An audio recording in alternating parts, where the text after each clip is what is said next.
ఓం శ్రీ గురుభ్యో నమః. యాదేవి సర్వభూతేషు మాతృరూపేణ సంస్థిత.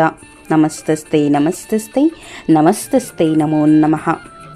నవరాత్రుల్లో 3వ రోజు ఈరోజు. అమ్మవారు చంద్రఘంటాదేవిగా అవతరించింది. తలపై చంద్రుణ్ణి ఘంటారూపం కలిగి సింహంపై విహరిస్తూ భయపడుతున్న దేవతలకు, మునులకు భయాలను తొలగించి ధైర్యాన్ని ప్రసాదించింది. అందుకే ఈరోజు అమ్మవారిని పూజించడం వలన భయాలను తొలగించి ధైర్యాన్ని ప్రసాదిస్తుంది.